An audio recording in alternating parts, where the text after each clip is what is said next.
بسم اللہ الرحمن الرحیم۔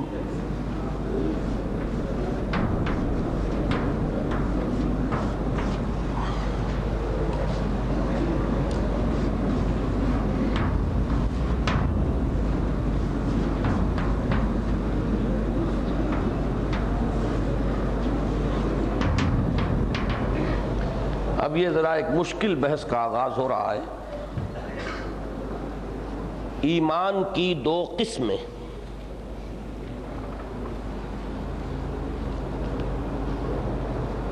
اس بحث کو اگر اچھی طرح سمجھ لیا جائے تو بہت سے اشکالات کے حل ہونے میں مدد ملتی ہے، اور اگر یہ بات انسان پر واضح نہ ہو تو بہت سے مسائل میں وہ الجھتا ہے اور بڑی پیچیدگیاں واقع ہوتی ہیں۔ میں نے آپ سے ذکر کیا تھا کہ تصدیق کے دو درجے ہر شخص اس کو آسانی سے سمجھ سکتا ہے، اس کا اپنا تجربہ ہے کہ کبھی تصدیق ہوتی ہے سرسری طور پر، اور کبھی تصدیق ہوتی ہے وثوق کے ساتھ۔ با اور لام کا استعمال بھی میں نے بیان کیا تھا کہ اکثر و بیشتر اس فرق کے ساتھ ہی آتا ہے، با وثوق کے ساتھ، پورے اعتماد کے ساتھ، یقین کے ساتھ، اور لام سرسری طور پر۔ استثناءات ہیں اس میں، لیکن عام طور پر بات وہی ہے جو میں نے عرض کی۔ ایمان مجمل کے الفاظ میں بھی ہم نے اختتام پر دو اصطلاحات جو ہیں وہ دیکھیں، اقرار باللسان و تصدیق بالقلب۔ اسی بنیاد پر ایمان کی دو قسمیں بنتی ہیں۔ دیکھیے، درجے کا لفظ یہاں استعمال نہ کریں۔ درجہ جو ہے وہ ایک کمیت کو ظاہر کرنے والی شے ہے، کوانٹیٹیٹو۔ ایمان کے درجے تو بے شمار ہیں۔ جیسے میں نے آج سے پہر میں عرض کیا تھا، اللہ نے دو انسان ایک جیسے نہیں بنائے، تو دو انسانوں کا ایمان بھی ایک جیسا، ایک برابر کا نہیں ہوگا۔ کسی کا وہ یقین تولے ماشے چھٹانکوں میں ہوگا، کسی کا سیروں ہی میں نہیں، منوں اور ٹنوں میں ہوگا۔ کہاں حضرت ابوبکر صدیق رضی اللہ تعالیٰ عنہ کا ایمان و یقین، کہاں ہم میں سے کسی عام آدمی کا ایمان و یقین۔ تو درجات تو بے شمار ہیں، درجے دو نہیں ہیں، قسمیں دو ہیں۔ اس کو یوں سمجھیے کہ ایک ہے ایمان قانونی اور ایک ہے ایمان حقیقی۔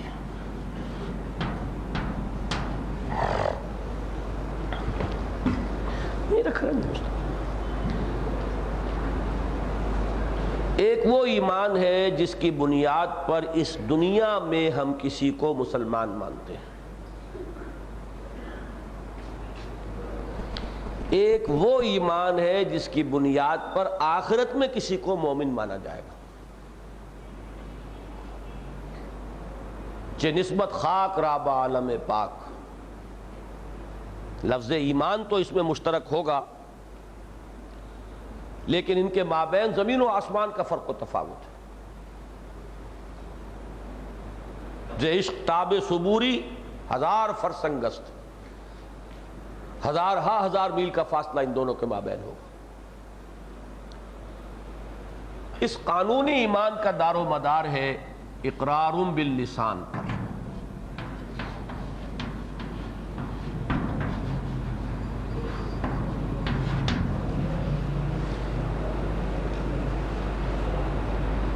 اسی کے لیے ایک لفظ ہے شہادت، کلمہ شہادت، اشہد ان لا الہ الا اللہ واشہد ان محمد رسول اللہ۔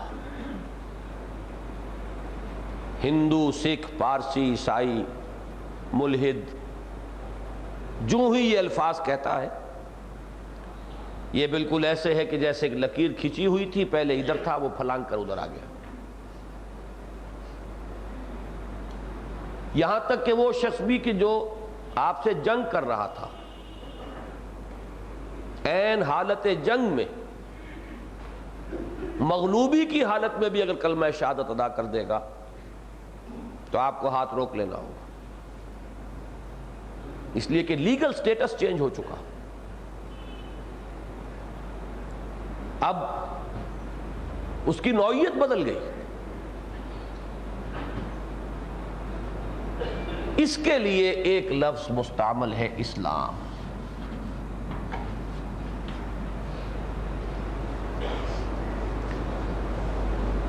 اس کے لیے بہترین تعبیر وہ ہے اسلمو تسلمو. اسلام لے آؤ، سلامت رہو گے، سلامتی مل جائے گی.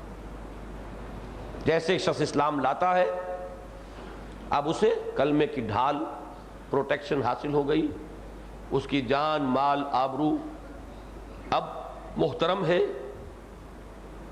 اس کو ہر نوع کا تحفظ حاصل. الا بحق الاسلام، ہاں قانون کے اندر آ جائے، کسی کو قتل کر دیتا ہے تو قصاص میں، چوری کرتا ہے تو ہاتھ کٹے گا، مرتد ہو جائے گا تو سزا ملے گی، جو بھی ہے الا بحق الاسلام. باقی یہ ہے کہ فی نفس ہی اس کی جان، اس کا مال، اس کی آبرو محترم ہے. اس کے مقابلے میں حقیقی ایمان کا تعلق ہے تصدیق بالقلب سے.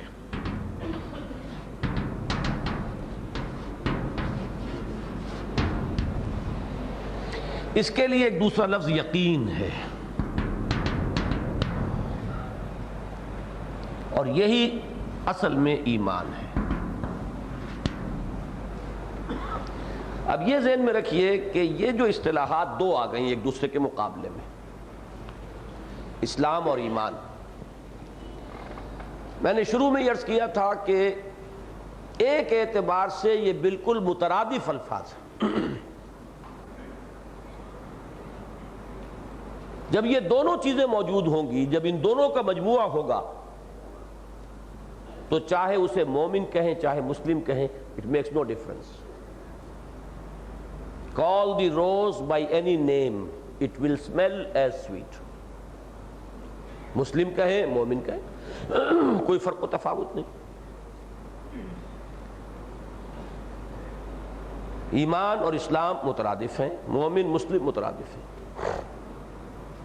لیکن جو بات اب اس وقت ہم سمجھ رہے ہیں وہ اس پہلو سے ہے کہ اسلام کا تعلق ظاہر سے ہے، ایمان کا تعلق باطن سے. اسلام ایک روش ہے دنیا میں جو ظاہر آتی ہے، نظر آتی ہے. ایمان ایک کیفیت باطنی ہے جو قلب میں ہوتی ہے. اس اعتبار سے ان میں زمین و آسمان کا فرق ہے.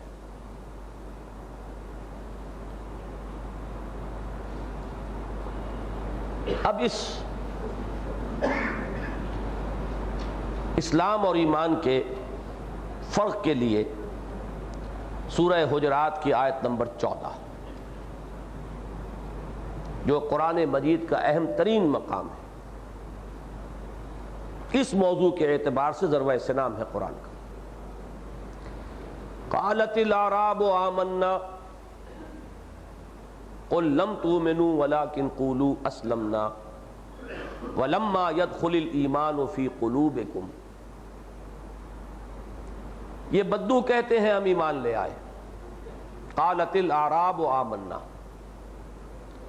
فعل مؤنث کیوں آیا ہے؟ اعراب جمع مکسر ہے، اعرابیون کی جمع اعراب. قالت الاعراب، یہاں الف لام حصر کے لیے نہیں ہے، یہ عہد کا ہے. کچھ معین بدو، کچھ معین اعرابی ہیں جن کے بارے میں یہ بات کہی جا رہی ہے، سارے بدوؤں کی یہ بات نہیں ہے. اس لیے میں نے لفظ بڑھایا یہ بدو کہتے ہیں کہ ہم ایمان لے آئے، آمنا. قل لم تؤمنوا، اے نبی کہہ دیجئے صلی اللہ علیہ وسلم تم ہرگز ایمان نہیں لائے ہو۔ ہرگز کا اضافہ میں نے کیوں کیا؟ جیسے وہ یہ کا بتایا، یہ کا کیوں اضافہ کیا؟ لام عہد کو ظاہر کرنے کے لیے۔ ہرگز کا اضافہ کیوں کیا؟ کہ ایک ہوتا ہے عربی زبان میں ماضی پر ما کا اضافہ منفی ہو جائے گی، ماضی منفی، ما آمنتم، قل ما آمنتم، کہہ دیجئے تم ایمان نہیں لائے ہو۔ دوسرا یہ ہے کہ فعل مضارع پر لم لگاؤ، لم تؤمنوا، اس میں تاکید ہے، اس تاکید کو ظاہر کیا ہرگز سے، تم ہرگز ایمان نہیں لائے ہو۔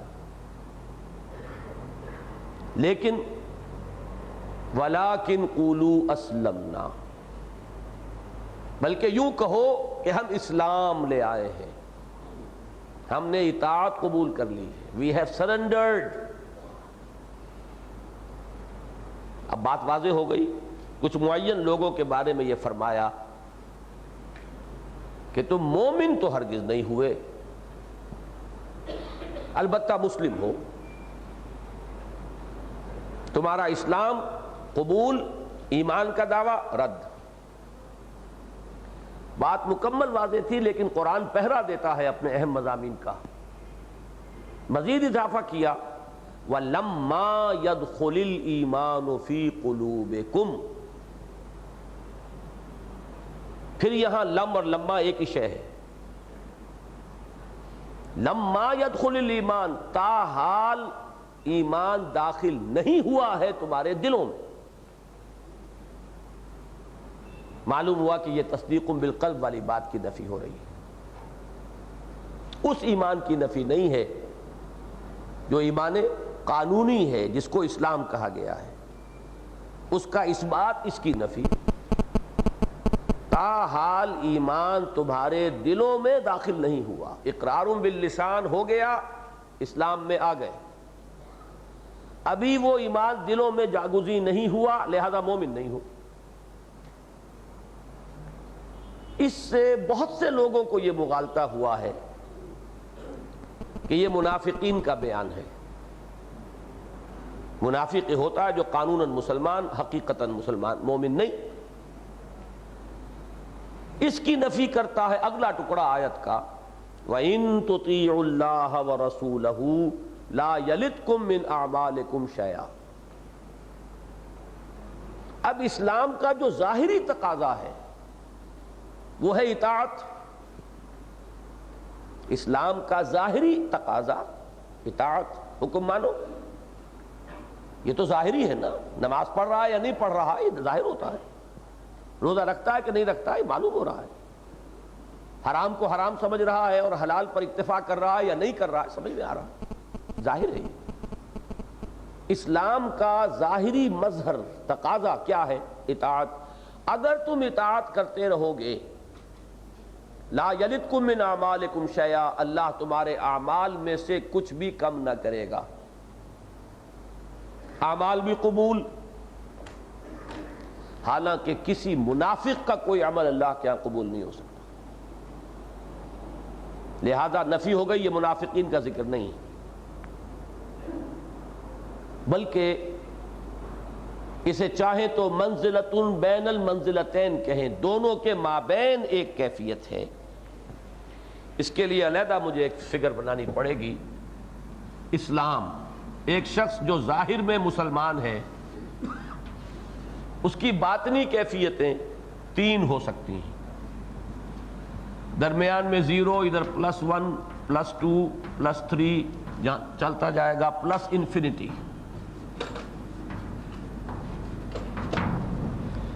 ادھر -1 -2 مائنس انفینٹی۔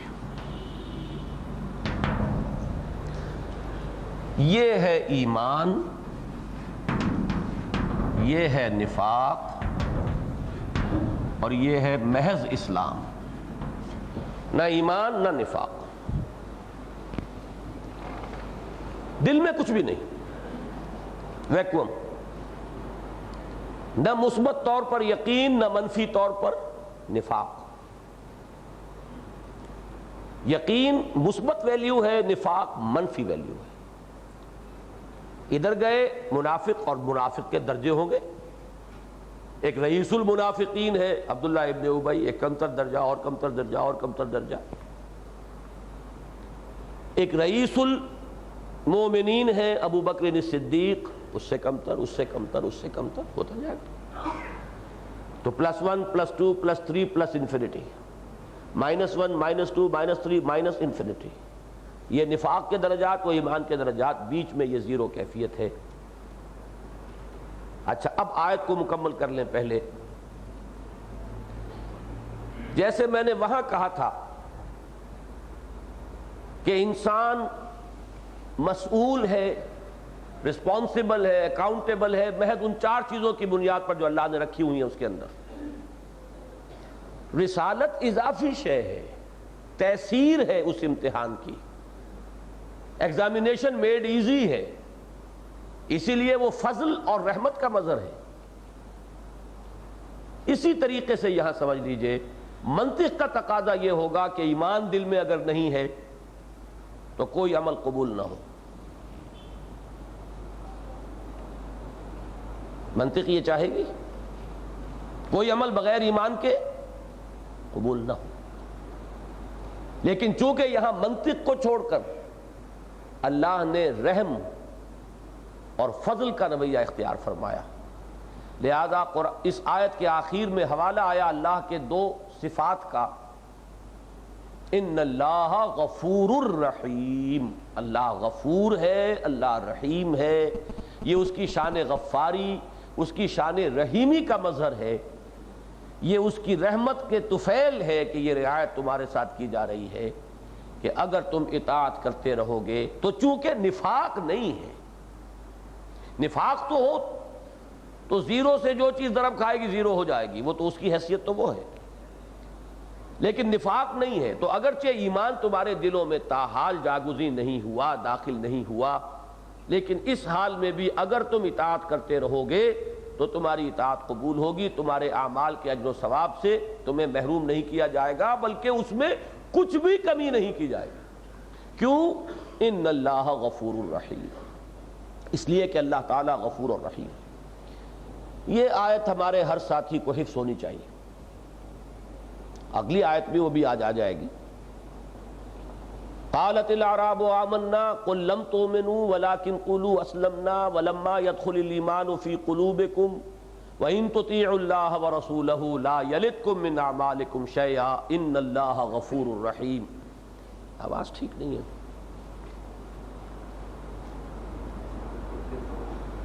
اس آیت میں اسلام کو ایمان کے بالمقابل لایا گیا، علیحدہ کر دیا گیا۔ اب اس کو سمجھ لیجئے اصل میں کہ چونکہ دنیا میں ہمیں ایک سسٹم بنانا ہے، ایک معاشرہ قائم کرنا ہے، اور اس معاشرے کی بنیاد جو ہے وہ ایمان کو ہی بنانا ہے، لیکن ایمان حقیقی، یقین قلبی، وہ تو دل میں ہے، باطنی شے ہے، اس کی ویریفیکیشن کا ہمارے پاس کوئی ذریعہ نہیں۔ ہمیں کوئی ایسی محسوس، دیکھیے اقبال کا شعر یاد آیا کہ خو گرے پے کرے محسوس تھی انسان کی نظر، مانتا پھر کوئی اندیکھے خدا کو کیوں کر۔ تو ہمیں کوئی محسوس اور مشہود نظر آنے والی چیز چاہیے جس کو ہم کرائیٹیرین بنائیں کہ جو اس شے کو پورا کر دے اس کو ہم تسلیم کر لیں گے کہ وہ مسلمان ہے، وہ ہمارا بھائی ہے۔ ایک مسلمان لڑکی کا نکاح صرف مسلمان مرد سے ہو سکتا ہے، اس سے لیگل کوسچن کہ وہ مسلمان ہے کہ نہیں ہے۔ کیسے فیصلہ کریں گے؟ دل میں اتر کر دیکھنے کا کوئی امکان نہیں، کوئی آلہ نہیں۔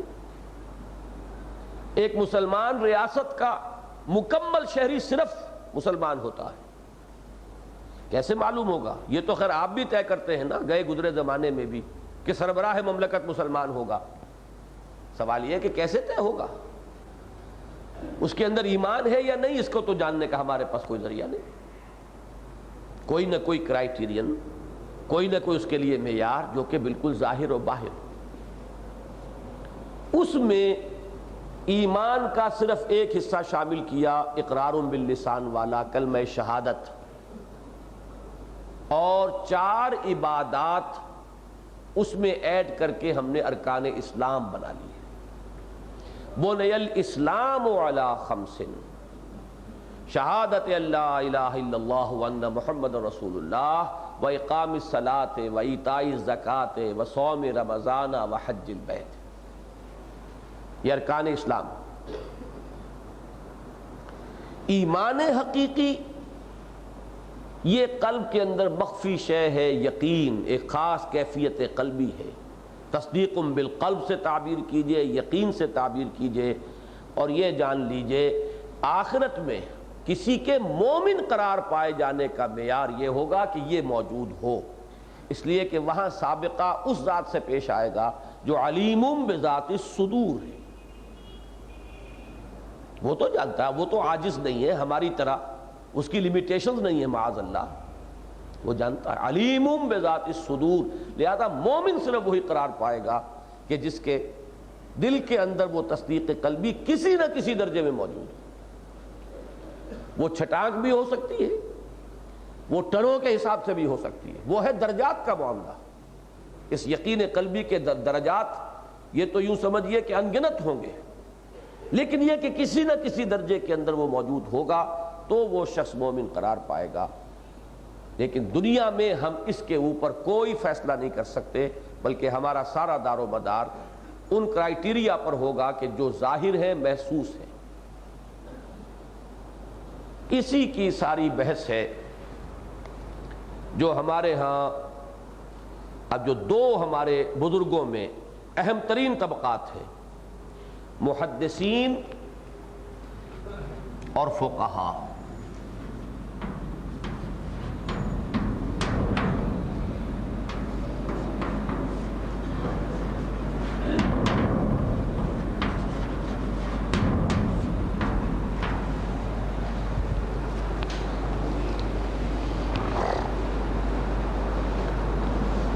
یہ 2 عظیم ترین طبقات ہیں ہمارے۔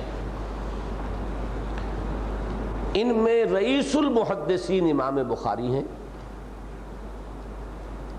اور رئیس الفقہاء شاید سب لوگ نہ مانتے ہوں، لیکن کم سے کم حنفی تو مانتے ہیں، اور میں ذاتی طور پر مانتا ہوں کہ رئیس الفقہاء امام ابو حنیفہ ہے۔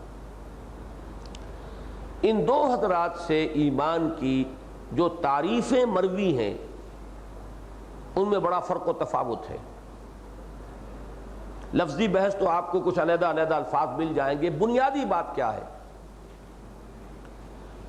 کہ امام بخاری کی طرف یہ موقف منسوب ہے کہ الایمان قول و عمل و یزید و ینقص، اور امام ابو حنیفہ کی طرف الایمان قول لا یزید ولا ینقص۔ اب بظاہر یہ بالکل متضاد، مشرق و مغرب کا فصل، بظاہر متضاد، ایک دوسرے کی ضد، بعد المشرقین، لیکن ان دونوں میں مطابقت ہو جائے گی اسی فارمولے سے۔ امام بخاری اس ایمان کی بات کر رہے ہیں، امام ابو حنیفہ فقیہ ہیں، جیورسٹ ہیں، قانونی نقطہ نظر سے معاملات کو دیکھتے ہیں، وہ اس ایمان کی بات کر رہے ہیں۔ ہے وہ بھی ایمان، قانونی ایمان۔ اس کے اعتبار سے امام ابو حنیفہ کی بات 100% درست، اس کے اعتبار سے امام بخاری کی بات 100% درست۔ اب اس میں سے ایک بات تو میں ابھی آپ کو سمجھا دوں گا، اگلی بات کے لیے نیا چیپٹر قائم کروں گا۔ وہ بات کیا ہے؟ یہ جو ایمان ہے لا یزید ولا ینقص،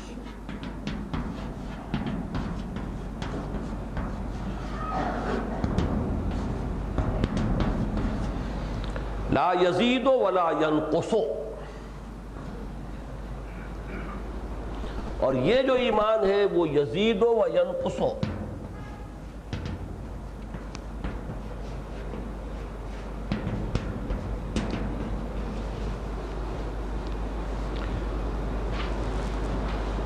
یزید و ینقص والی بات تو ہر شخص جانتا ہے، ہر شخص کا ایک ذاتی تجربہ ہے، ایمان گھٹتا ہے بڑھتا ہے۔ قرآن مجید میں زادتہم ایمانا، ان کے ایمان میں اضافہ ہو گیا۔ آپ اگر صاحب ایمان کی صحبت میں بیٹھیں گے ایمان بڑھے گا۔ کیسے ہو سکتا ہے بھٹی کے سامنے بیٹھے اور آپ کو حرارت نہ پہنچے؟ آپ کہیں برف کی سل کے قریب بیٹھے اور اس سے آپ کو ٹھنڈک نہ پہنچے؟ یہ تو بالکل فزیکل فینومینن ہے۔ قرآن مجید پڑھیں گے ایمان بڑھے گا، کوئی فحش چیز بیکار کی چیز پڑھیں گے ایمان گھٹے گا، اہل اللہ کی صحبت ہے ایمان بڑھے گا، اہل حرص و ہوا کی صحبت ہے ایمان گھٹے گا۔ تو یہ بالکل اظہر من الشمس بات ہے، لیکن وہ ہے کون سا؟ وہ حقیقی ایمان، دل والا ایمان۔ وہ یہ ایمان نہیں، یہ ایمان نہ گھٹتا ہے نہ بڑھتا ہے۔ اس کو سمجھنا ہے ذرا تھوڑا سا مشکل، اس کی وضاحت سمجھ لیجئے۔ یہ ایمان حقیقت میں ایک لیگل سٹیٹس کا نام ہے، ایک قانونی حیثیت ہے۔ اس قانونی حیثیت میں بڑھنے گھٹنے کا کوئی امکان نہیں۔ یہاں تو آل اور نن لا اپلائی ہوگا، ہے تو ہے پورا ہے، نہیں ہے تو بالکل نہیں۔ کوئی شخص کسی وقت زیادہ مسلمان کم مسلمان اپنے حقوق کے اعتبار سے نہیں ہو سکتا۔ اس کی مثال جو بہت ہی واضح ہے، بہت صاف سمجھ میں آ جائے گی۔ ایک شخص کے دو بیٹے ہوں، فرض کیجئے ابو بکر صدیق اور عبداللہ ابن ابی، ایک سید المومنین ایک رئیس المنافقین، دونوں اگر ایک باپ کے بیٹے ہوتے تو کیا وراثت میں ابو بکر کو زیادہ ملتا اور عبداللہ ابن ابی کو کم ملتا؟ So long as he is accepted as a Muslim، اس کا قانونی استحقاق پورا موجود ہے۔ ہاں اگر آپ نے تکفیر کر دی، اس کو مسلمان نہیں مان رہے، تو گھٹے گا نہیں، ختم ہو جائے گا، زیرو ہو جائے گا، اس کا قانونی استحقاق بحیثیت مسلم ختم ہو جائے گا۔ تو یہ آل اور نن لا ہے اس میں۔ جب تک وہ مسلمان ہے وہ قانونی حقوق میں بڑے سے بڑے متقی اور بڑے سے بڑے عابد اور زاہد مسلمان کے برابر ہے۔ ہر مسلمان دوسرے مسلمان کا کفو ہے، یہ ہے وہ لیگل سٹیٹس، یہ برابری کی بات ہے۔ اس میں تقوی، پرہیزگاری اور فسق و فجور نہیں آئیں گے جب تک کہ وہ مسلمان ہے۔ ہاں کوئی بات ایسی ہو گئی، ضروریات دین میں سے کسی کا انکار کر دیا اس نے، وہ فاسق ہے، نماز نہیں پڑھتا، اسے آپ مسلمان مانیں گے، اس کے اوپر تعزیر جو ہے نافذ کریں گے، ماریں گے، پیٹیں گے، جو کریں۔ زانی ہے، شادی شدہ ہے، رجم کر دیں گے، لیکن کافر نہیں کہیں گے اسے، اس کی نماز جنازہ پڑھی جائے گی، اس لیے کہ مسلمان ہے۔ منافق ہے، لیگلی مسلم ہے، اسلامی کے اندر آتا ہے منافق بھی، اس کی نماز جنازہ پڑھی گئی۔ وہ خاص معاملہ ہے کہ عبداللہ ابن ابی کی نماز جنازہ کے بعد حضور کو روک دیا گیا آئندہ کے لیے، وہ تو اس لیے کہ حضور کو تو تعین کے ساتھ بتا دیا گیا کہ کون کون منافق ہیں، لیکن یہ رول نہیں ہے۔ یہ ہے بہت اہم بات۔ یہ قانونی ایمان کہہ لیں، اسلام کہہ لیں، it bestows a legal status on a person، اس دنیا میں اسے کچھ حقوق حاصل ہوتے ہیں۔ اسلامی معاشرے کا فرد، اسلامی ریاست کا شہری، یہ دو چیزیں جو ہے، دو الفاظ کافی ہیں، اور اس میں کوئی کمی بیشی نہیں ہو سکتی۔ یہ ایک لیگل سٹیٹس ہے، جامد ہے، یہ اس میں بڑھنے گھٹنے کی صلاحیت ہی نہیں۔ اور یہ جو ایمان حقیقی ہے، جو عبارت ہے تصدیق قلبی اور یقین سے، وہ ایمان گھٹتا بھی ہے، بڑھتا بھی ہے۔ اب اسی کی آگے بحث چلے گی 7ویں، ایمان اور عمل، ان کا باہمی تعلق کیا ہے؟ لو بھائی ذرا یہ مجھے تو نہ کہا، خیر میں تمہیں بتا دوں۔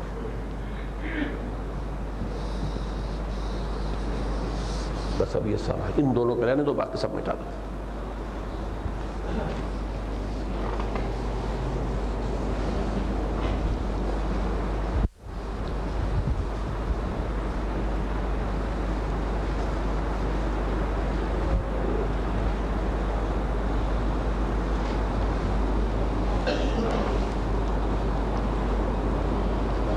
یہ بھی امام ابو حنیفہ رحمۃ اللہ علیہ اور امام بخاری رحمۃ اللہ علیہ سے جو منسوب موقف ہیں ان میں بات آ چکی ہے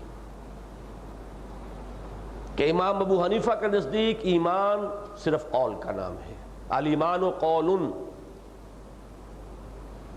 اور امام بخاری کے نزدیک ایمان قول اور عمل دونوں کے مجموعے کا نام ہے، قول و عمل۔ اب اس بات کو سمجھیے، ایمان حقیقی جب ہم کہتے ہیں کہ دل میں ایک یقین کی کیفیت سے اختیار کرتا ہے، تو ممکن نہیں ہے کہ وہ عمل پر اثر انداز نہ ہو۔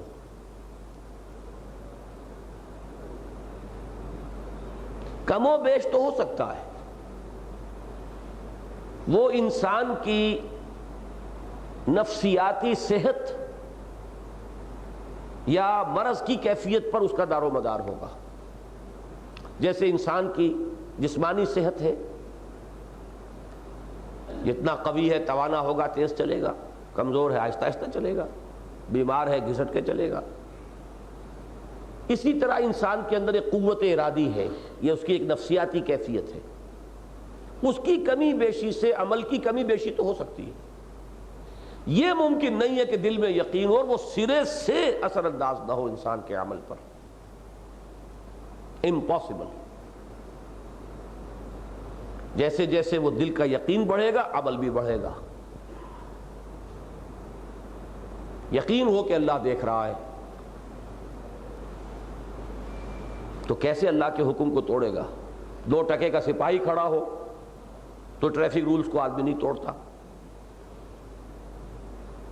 اللہ دیکھ رہا ہو، یہ یقین ہو، تو پھر کیسے انسان اللہ تعالیٰ کے کسی حکم کو توڑے گا؟ بلکہ میں کہا کرتا ہوں کہ ظن جو ہے وہ بھی اثر انداز ہوتا ہے عمل پر۔ ہر انسان جانتا کہ ہر سانپ زہریلا نہیں ہوتا، لیکن ایک ظن، ایک گمان ہے کہ ہو سکتا ہے یہ کمبخت زہریلا ہو، تو بچیں گے آپ ہر ایک سے ہی۔ تو جب اس درجے میں بھی انسان کے عمل پر وہ ظن بھی اثر انداز ہوتا ہے، تو کیسے ممکن ہے کہ یقین ہو اور عمل میں اس کا ظہور نہ ہو؟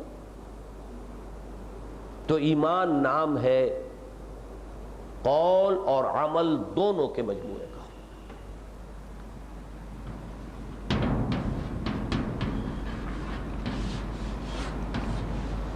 اسی لیے قرآن مجید میں فرمایا گیا، یا ایھا الذین آمنوا لم تقولون ما لا تفعلون کبر مقتا عند اللہ ان تقولوا ما لا تفعلون۔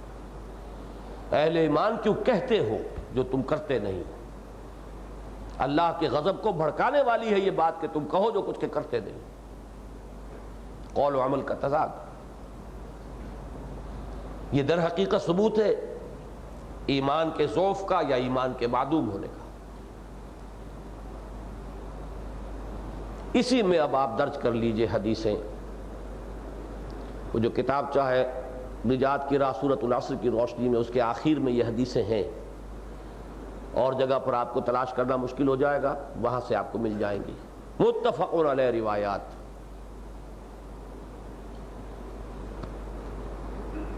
واللہ لا یؤمنو واللہ لا یؤمنو واللہ لا یؤمنو، خدا کی قسم وہ مومن نہیں، خدا کی قسم وہ مومن نہیں، خدا کی قسم وہ مومن نہیں۔ قیل من یا رسول اللہ، پوچھا گیا حضور کون؟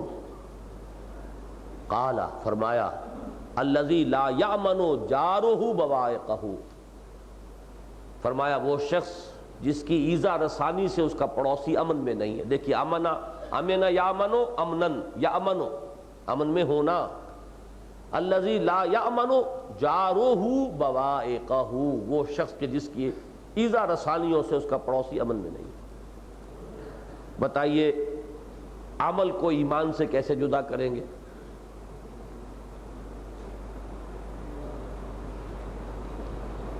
دوسری حدیث، لا یزنی الزانی حین یزنی وہو مومن ولا یسرق السارق حین یسرق وہو مومن ولا یشرب الخمر حین یشرب وہو مومن۔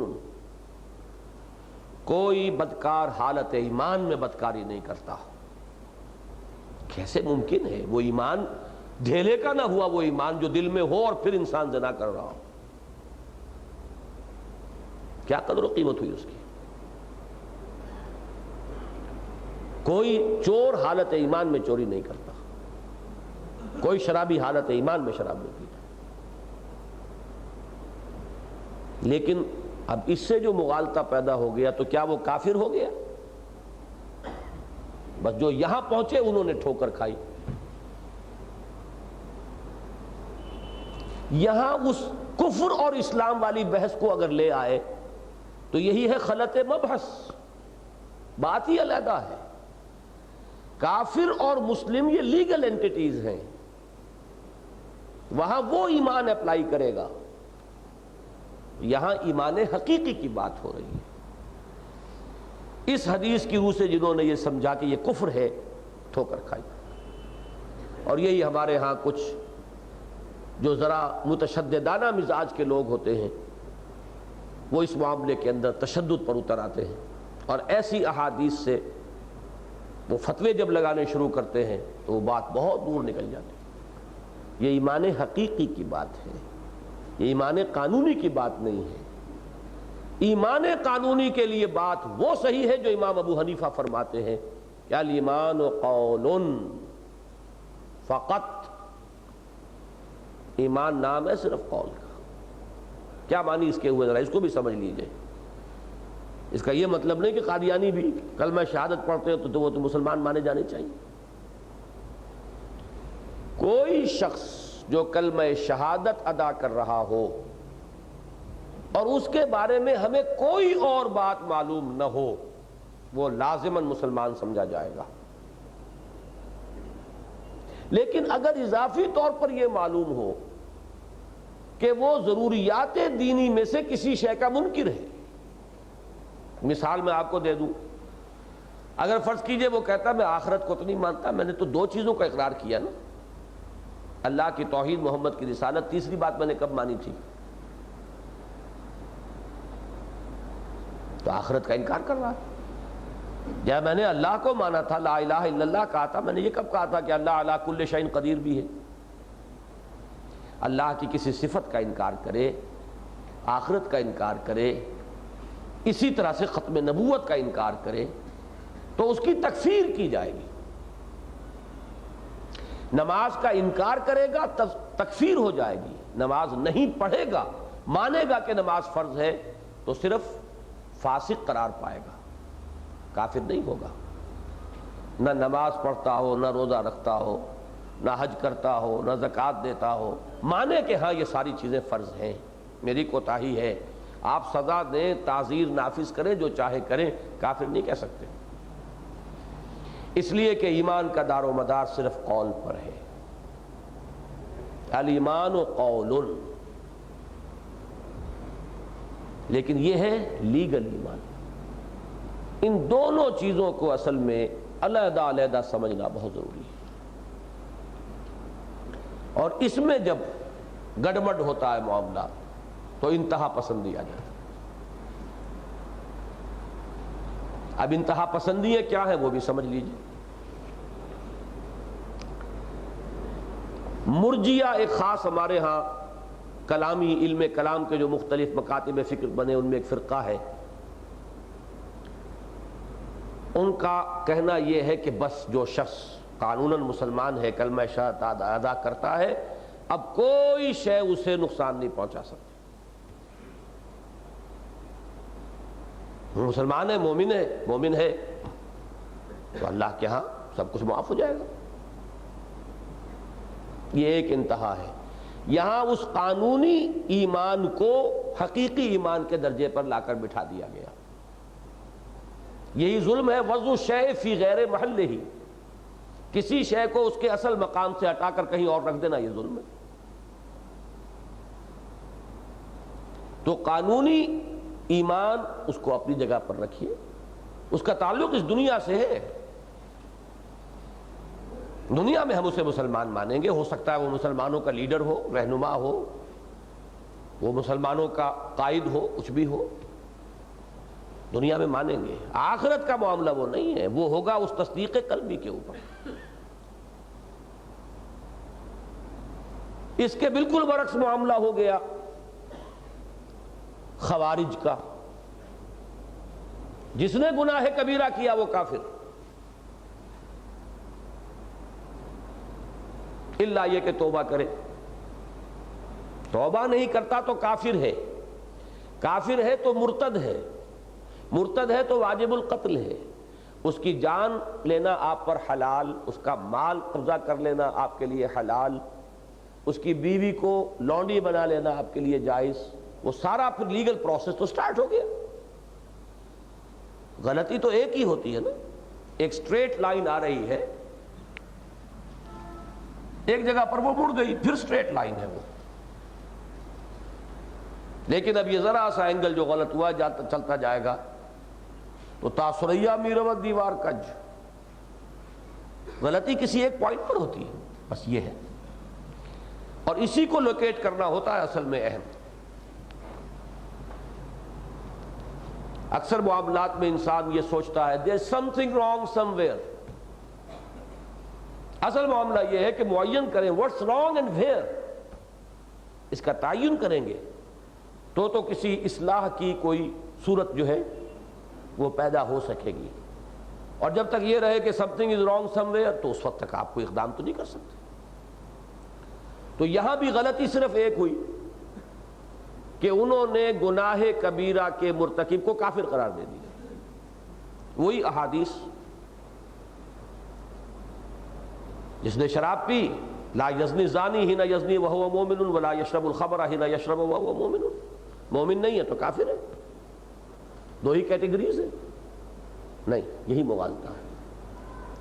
وہ ایمان حقیقی کے اعتبار سے ہے کہ ایمان اور عمل لازم و ملزوم، ایک وحدت، جس کو انگریزی میں آپ کہیں گے، بہترین لفظ ہے آرگینک ہول، حیاتیاتی اکائی۔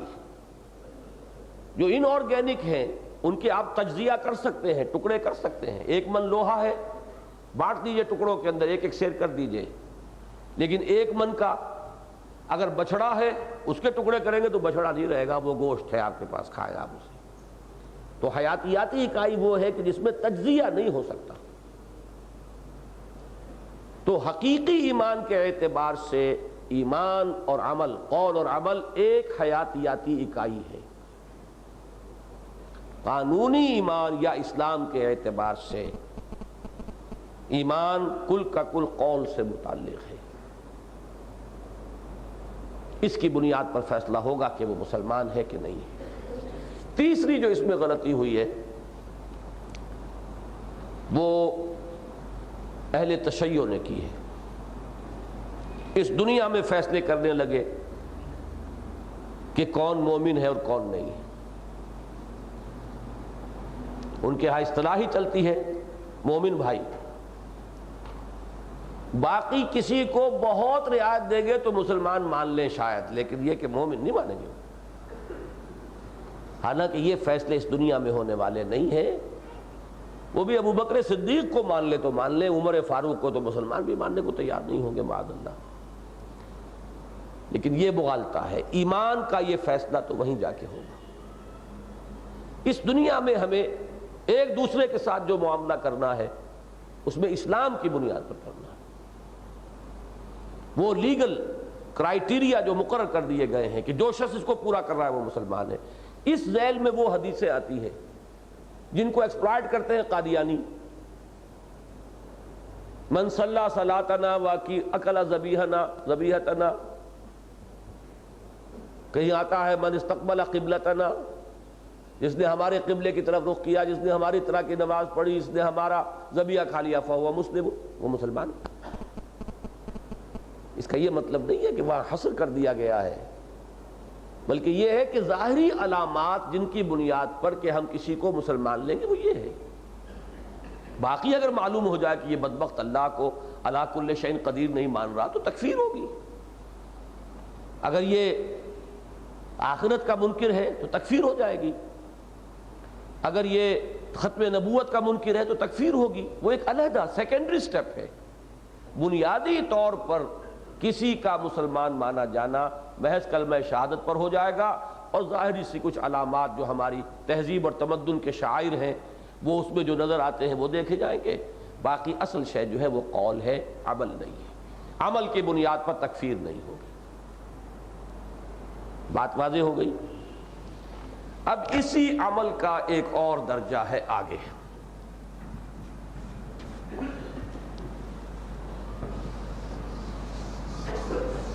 ایمان اور جہاد.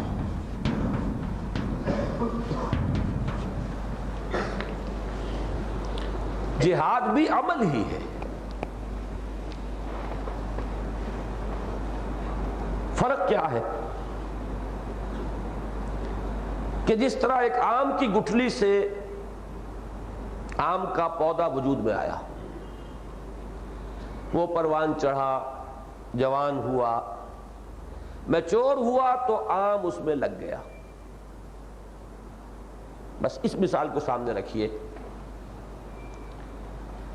ایمان انسان کے دل میں کشت زمین اگر اس کی درست ہے، زمین بھی تو اگر ایسی ہو کہ جس میں کوئی زیادہ نمکیات ہیں تو بیج اچھا ڈالیں گے تو ختم ہو جائے گا کلر. دل کی زمین درست، ایمان کا بیج پڑا، عمل صالح کا پودا پروان چڑھے گا. نیکیاں ہوں گی، بھلائیاں ہوں گی، خیرات ہوں گی. جس کو کہ حضور نے تعبیر فرمایا جب پوچھا گیا ای الایمان افضل یا رسول اللہ، اے اللہ کے رسول سب سے افضل ایمان کون سا ہے؟ فرمایا خلق حسن،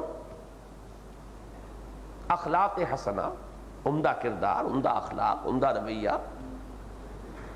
اس لیے کہ یہ وہ پودا ہے، پروان چڑھ رہا ہے، برگ و بار لا رہا ہے. اب جب یہ میچور ہوگا تو اس کو اس مثال سے بھی لے آئیے. ریپروڈکشن ہوتی ہے نا، انسان جب جوان ہوتا ہے اس کے اولاد ہوتی ہے کہ نہیں ہوتی. اب در حقیقت اسی ایمان کو اور اسی اسلام کو دوسروں میں پیدا کرنا،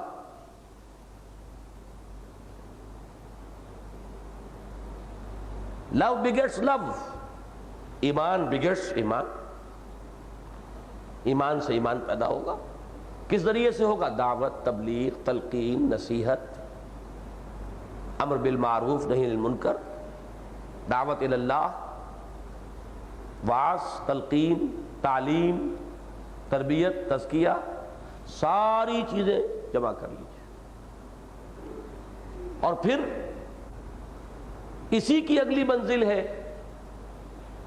اس دین کو غالب کرنا، قائم کرنا، نافذ کرنا.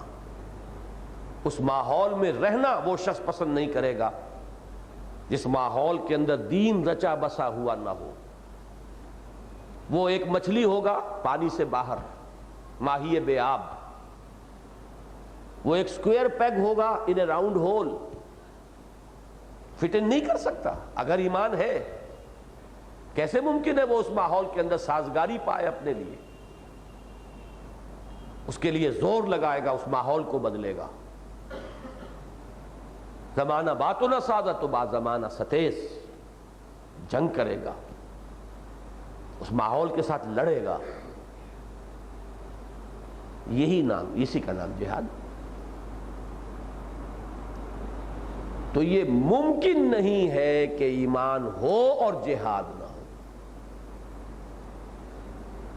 ایمان کا لازمی نتیجہ جہاد ہے.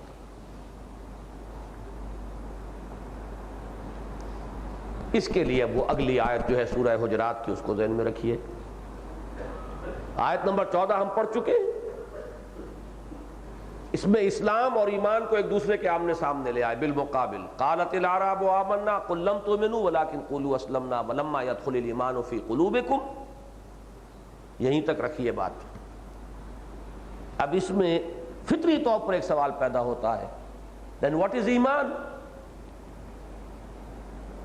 ایک نفی کی جا رہی ہے، تم ایمان نہیں لائے ہو، ہرگز نہیں لائے ہو. تو ہمیں بتایا جائے کہ ایمان کیا ہے،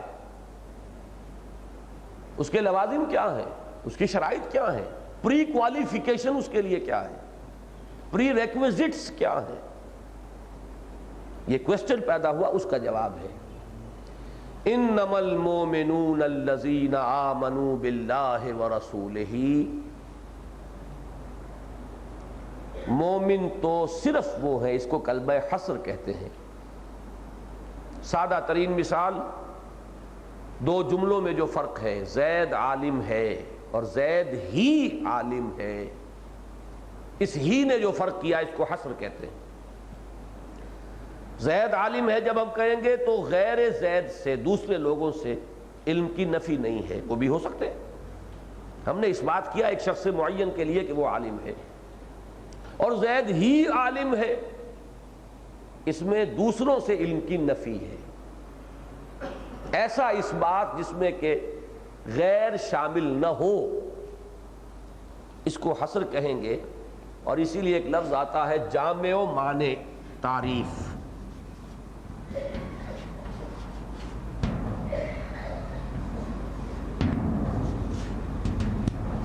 تعریف کے معنی کیا ہے؟ ڈیفینیشن. ڈیفینیشن جو ہے کسی شے کو ڈیفینیٹلی معین کرنا، معین کر دینا کہ وہ کیا شے ہے، ڈیفینیشن اسی کو کہتے ہیں نا. It should be defined. اور ڈیفائنڈ اس وقت ہوگی جبکہ وہ جامع ہو، اس کی کوئی شے باہر نہ رہ جائے، اس کی حقیقت کو تو وہ اپنے اندر مکمل طور پر محصور کر لے، اور اس کے غیر کو شامل نہ ہونے دے. وہ معنی ہے، منع کرنے والی. کسی شے کی ڈیفینیشن تبھی وہ صحیح ڈیفینیشن ہوگی جبکہ وہ جامع بھی ہو، معنی بھی ہو، اس کا کوئی جز باہر نہ رہ جائے، کسی اور کا کوئی جز اس کے اندر شامل نہ ہو جائے. ڈسکریٹ اینڈ ڈیفینٹ وہ شے معین ہو جائے. میرے نزدیک ایمان کی جامع و معنی تعریف ہے اس آیت میں. اب فرمایا انما المومنون، مومن تو بس وہ ہے، مومن تو صرف وہ ہے.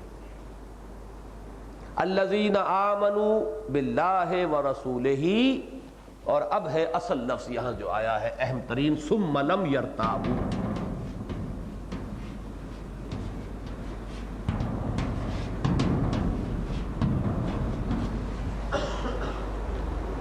جو ایمان لائے اللہ پر اور اس کے رسول پر، پھر ہرگز شک میں نہیں پڑے. لم کا استعمال میں بتا چکا ہوں آپ کو. مرتابو نہیں ہے، نہیں انہوں نے شک کیا، نہیں. لم یرتابو، وہ ہرگز شک میں نہیں پڑے. اب اس نے ڈیفائن کر دیا نا، قانونی اسلام نہیں، حقیقی اسلام، حقیقی ایمان جس میں ریب نہ ہو، یقین. اچھا جب یقین ہو گیا تو عمل صالح خود بخود آ گیا. وہ یقین والا ایمان جو ہے وہ تو ہم طے کر چکے ہیں کہ قول و عمل. لہذا اس عام اعمال کو یہاں ذکر کرنے کی ضرورت نہیں ہے. وہ لم یرتابو کے اندر خود بخود امپلائڈ ہے. ہاں عمل کا ایک اور حصہ ہے، اس کو نمایاں کر دیا. وَجَاهَدُوا بِأَمْوَالِهِمْ وَأَنفُسِهِمْ فِي سَبِيلِ اللَّهِ. اور انہوں نے جہاد کیا اپنے مال اور اپنی جان کے ساتھ اللہ کی راہ میں. وہ جہاد آیت کا اختتام بھی ہو رہا ہے حصر پر، اولئک ہم الصادقون، یہ بھی اسلوب حصر ہے، وہ صرف وہی سچے ہیں۔ اچھا، اور سچے کیوں، کس بات میں سچے؟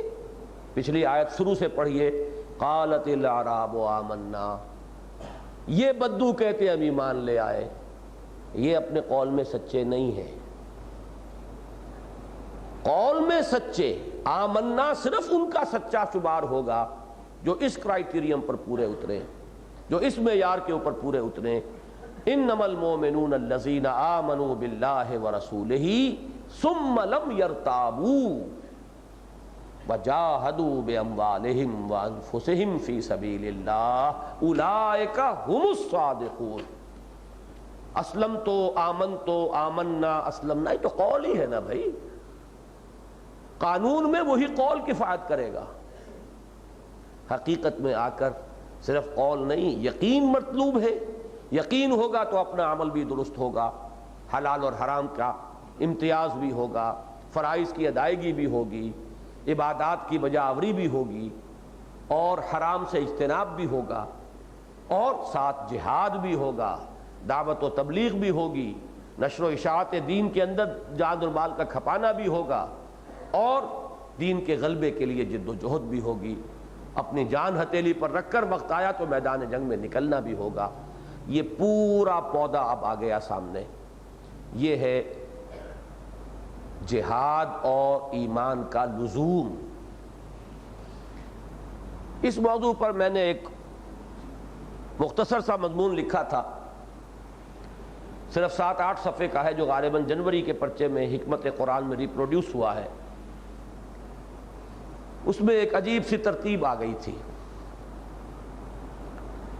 دیکھیے، ایمان حقیقی وہ ہے جو دل میں داخل ہو جائے۔ کیا کر رہے ہو بھائی؟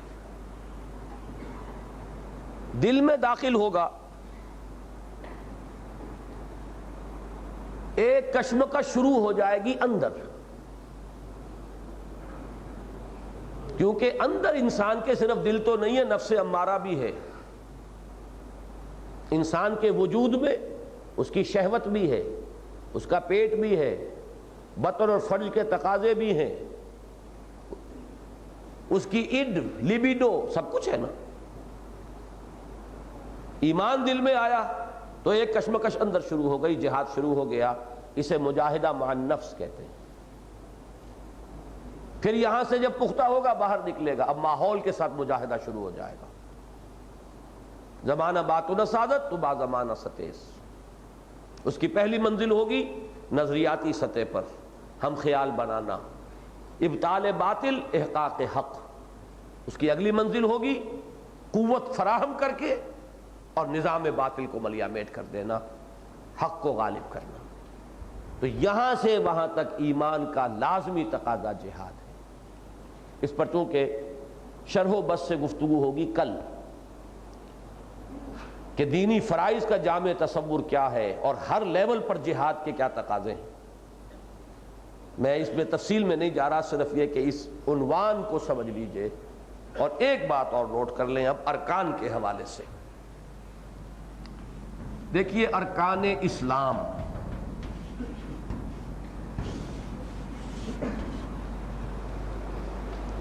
یہ ایک بڑی اہم، بنیادی، اساسی اصطلاح ہے، معروف ہے۔ ہر مسلمان ذرا سا بھی مذہب سے مس رکھتا ہو تو جانتا ہے کہ ارکان اسلام 5 ہیں: کلمہ شہادت، نماز، روزہ، حج، زکوٰۃ۔ ان میں کہیں جہاد نہیں ہے۔ یہ چیز ہے جس کی وجہ سے جہاد، آنکھ اوجل پہاڑ اوجل، جب ارکان اسلام میں نہیں ہے تو لوگوں کے ذہنوں سے بھی وہ اوجل ہو جاتا ہے۔ اس صورتحال کا مشاہدہ کچھ مخلصین نے کیا، پریشان ہوئے، انہوں نے اضافہ کر دیا ارکان اسلام میں جہاد کا بھی۔ قرآن میں انہوں نے دیکھا جہاد کا ذکر، جہاد کی اہمیت۔ ابھی جو آیت میں نے پڑھی، مومن سچے ہیں ہی وہ، تو اس کو کیسے ارکان میں سے شمار نہ کریں؟ یہ بہت بڑی غلطی ہے۔ اس لیے کہ متفقن علیہ روایت ہے محمد الرسول اللہ صلی اللہ علیہ وسلم سے، عن عبداللہ ابن عمر رضی اللہ تعالی عنہما قال قال رسول اللہ صلی اللہ علیہ وسلم بنی الاسلام علی خمس، وہ 5 ہی چیزیں ہیں، نماز، روزہ، حج، زکوٰۃ اور کلمہ شہادت، اس میں کوئی شخص چھٹی چیز کا اضافہ نہیں کر سکتا، چاہے کتنے ہی خلوص کے ساتھ کر رہا ہو، کتنی ہی دردمندی سے کر رہا ہو، کتنے ہی اچھے جذبے سے کر رہا ہو، یہ در حقیقت الحاد فکری کو جنم دینے والی بات ہے۔ ہمیں پورے اسی کی فریم ورک جو ہے پورا، وہ ہمیں وہی رکھنا ہے جو محمد الرسول اللہ سے ثابت ہے۔ اب یہ ڈائلیما ہو گیا کہ نہیں؟ جیسے وہ عمل اور قول کا ڈائلیما ہے، اسی طریقے سے یہ ڈائلیما بھی ہے۔ اس کا حل کیا ہے؟ جس پر میرا دل مطمئن ہوا میں اس کو یوں بیان کیا کرتا ہوں، اسلام کے رکن تو رکھیے 5 ہی جو حدیث میں آئے، وہی 5 رکن ہیں، لیکن اسلام سے ہائر کانسیپٹ ہے ایمان۔ ایمان خاص ہے، اسلام عام ہے، خاص میں عام لازماً شامل ہوتا ہے۔ ایمان کے جب آپ ارکان ڈیفائن کریں گے تو 2 کا اضافہ کیجئے، یقین قلبی اور جہاد عمل میں۔ ایمان کا ایک جز اقرار باللسان، شامل کیجئے 4 عمل، نماز، روزہ، حج، زکوٰۃ، کیا بن گئے؟ ارکان اسلام۔ ایمان کا دوسرا جز لے آئیے یقین قلبی، تصدیق بالقلب، اور عمل کے اندر ایک چیز کا اضافہ کیجئے جہاد، اب یہ بن گئے 7 ارکان، جس میں کہ ایمان اور اسلام دونوں کو جمع کر دیا گیا۔ اور اگر صرف ارکان ایمان کہیں گے تو وہ 2 ہیں، یقین ودن، عمل ان ایکشن۔ مجھے اصل میں یاد آیا ہے کانٹ کا جملہ، وہ کہتا ہے کہ اللہ کی ہستی کے ثبوت 2 ہیں،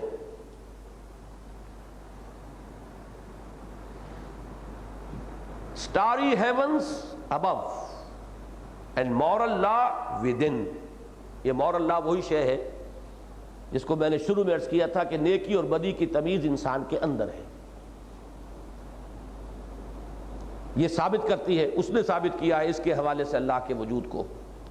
and the starry heavens above ان فی خلق السماوات والارض، یہ 2 ثبوت ہے۔ اسی طریقے سے میرے زبان پر الفاظ آیا یقین ودن اینڈ جہاد without, out side, in action. یہ ہیں 2 رکن ایمان حقیقی کے، اور اسلام اس کا خود بخود جز ہے، وہ تو عام ہے، یہ خاص ہے۔ اس کے 5 ارکان جو ہیں وہ وہی رہیں گے جو محمد الرسول اللہ صلی اللہ علیہ وسلم نے فرمائے ہیں۔ اب آئیے 9واں باب۔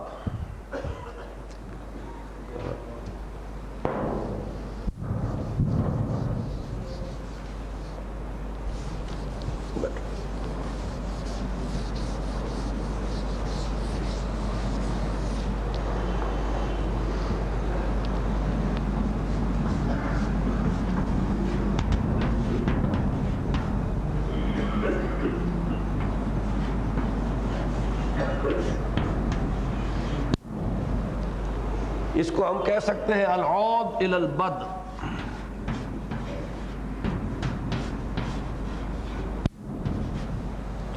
لوٹ کر وہاں آ جانا جہاں سے چلے تھے۔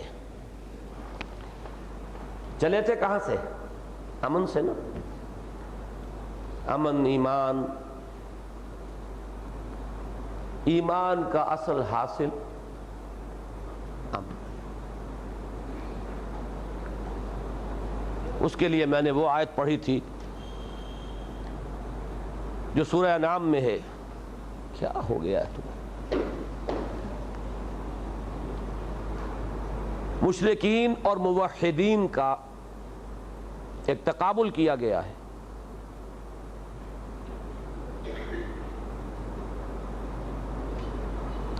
آپ لوگ اتنے قریب نہ بیٹھیں اس کے،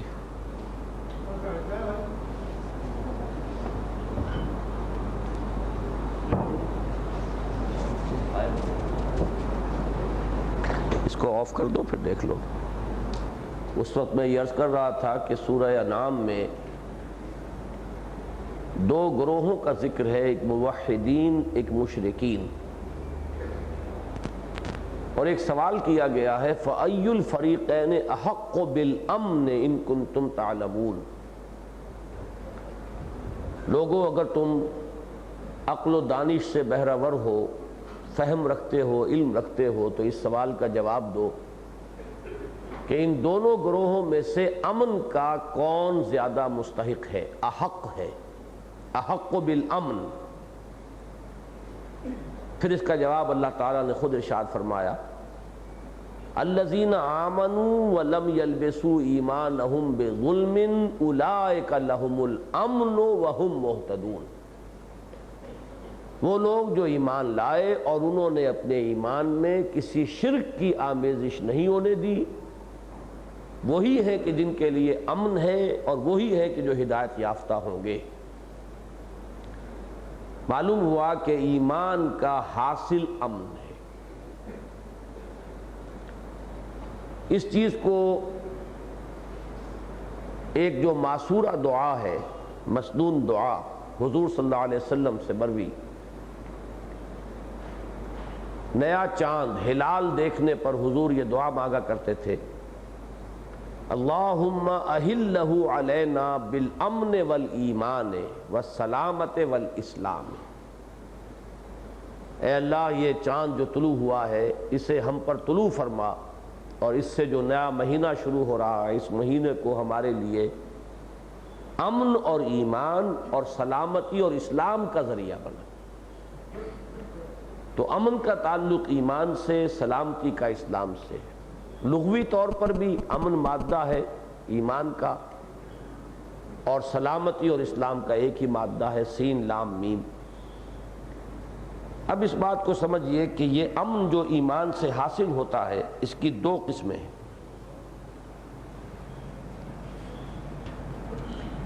ایک ذہنی سکون اور ایک ہے دلی اطمینان، قلبی اطمینان۔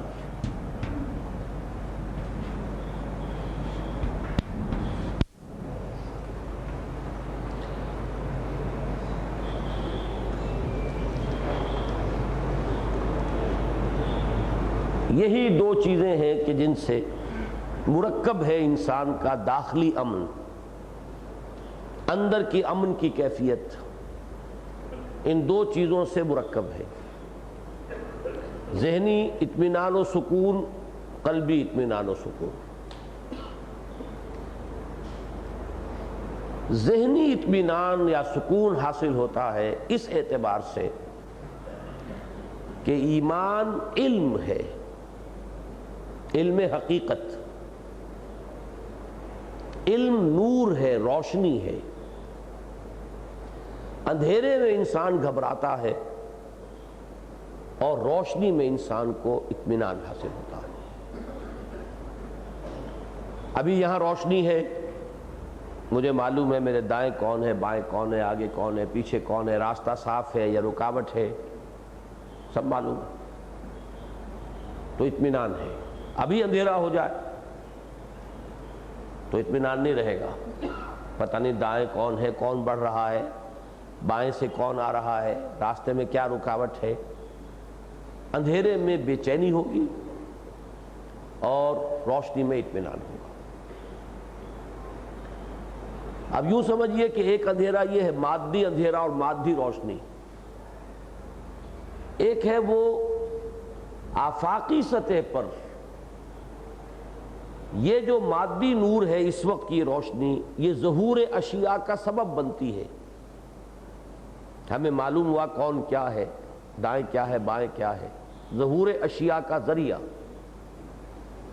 اور جو حقائق آفاقی کائناتی ان کا ظہور ایمان کے ذریعے ہوتا ہے۔ میں کون ہوں، زندگی کی منزل کیا ہے، میرا پیدا کرنے والا کون ہے، اس سے میرا ربط و تعلق کیا ہے، یہ ساری چیزیں۔ وہ دو اشعار میں نے کوٹ کیے ہیں اپنی کسی تحریر میں، غالباً نبی اکرم صلی اللہ علیہ وسلم کا مقصد بعثت،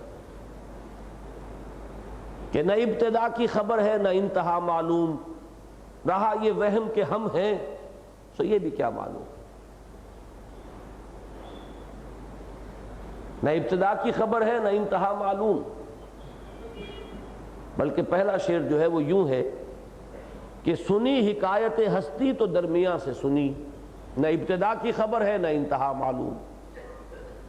جب تک یہ ایمان کے حقائق روشن نہ ہو ہمیں زندگی کے نہ ابتدا کا علم نہ انتہا کا علم، کہاں سے چلے تھے کہاں جا رہے ہیں کچھ پتہ نہیں، بس یہ کہ رواں دواں ہے، یہ قافلہ زندگی چل رہی ہے۔ اس کی سادہ ترین مثال میں دیا کرتا ہوں کہ آپ لاہور سے کراچی جانے کے لیے ریل میں بیٹھ گئے، آپ کی بیوی بچے گھر بار لاہور میں ہے، کراچی آپ کسی کام سے جا رہے ہیں، سم پیس آف بزنس، وہ آپ کو معلوم ہے کہاں جانا ہے، کس سے ملنا ہے، کہاں ٹھہرنا، سب کچھ ہے۔ آپ ریل گاڑی میں بیٹھے تھے، اوپر سے کوئی ٹرنک گرا آپ کے سر پر اور اس صدمے کی وجہ سے یادداشت زائل ہو گئی، میموری نہیں ہے، کچھ پتہ نہیں میں کہاں سے چلا ہوں، کوئی بیوی بچے ہیں، کوئی گھر بار ہے تو کہاں ہے کہاں نہیں ہے، جا کہاں رہا ہوں، کام کیا کرنا تھا، کہاں ٹھہرنا ہے، کس مقصد سے سفر کر رہا ہوں۔ ہاں یہ نظر آ رہا ہے کہ ریل گاڑی ہے، ڈبہ ہے، آپ بیٹھے ہیں، لوگ بیٹھے ہیں، آپ دیکھتے ہیں کہ گاڑی رکتی ہے، کوئی چڑھ گیا ہے، کوئی اتر گیا، بس یہ بات دیکھ رہے ہیں آپ۔ کس قدر الجھن ہوگی کسی شخص کو اس میں۔ یہ ہے در حقیقت مثال اس شخص کی جسے کچھ پتہ نہیں، کہاں سے آیا ہوں کہاں جا رہا ہوں۔ فرق صرف یہ ہے کہ ریل گاڑی کا ڈبہ چھوٹا ہوتا ہے، یہ جو ریل گاڑی ہے جس میں ہم چل رہے ہیں بہت بڑی ہے، اس میں سینما بھی ہے، اس میں فلاں کھیل بھی ہے، اس میں ٹیلی ویژن بھی ہے، اس میں آپ منہمک رہتے ہیں، یہ بات دوسری ہے۔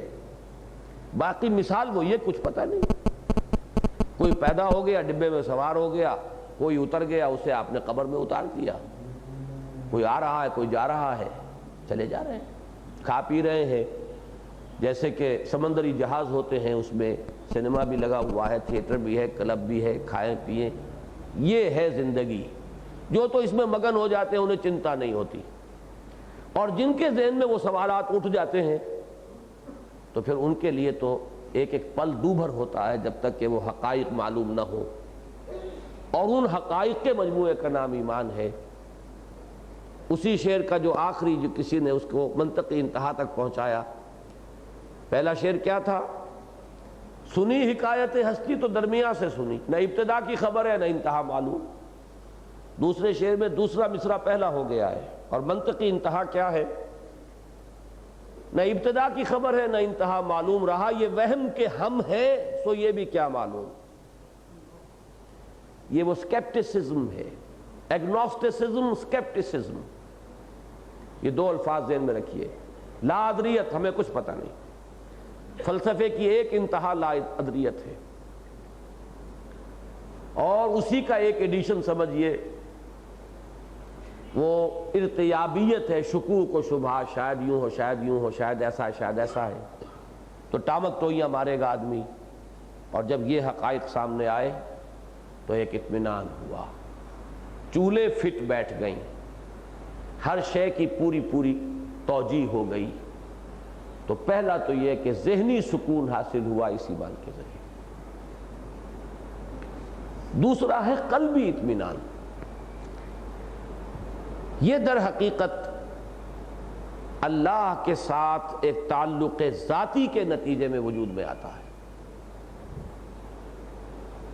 میرا رب ہے، وہ میرا بہی خواہ ہے، میرا دوست ہے، میرا خیر خواہ ہے،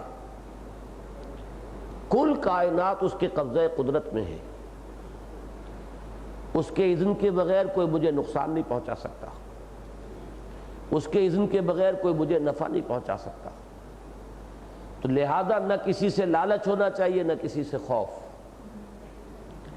کوئی اگر نقصان بھی بظاہر آتا ہے اس میں بھی میری کوئی نہ کوئی مصلحت ہے، وہ جانتا ہے میں نہیں جانتا۔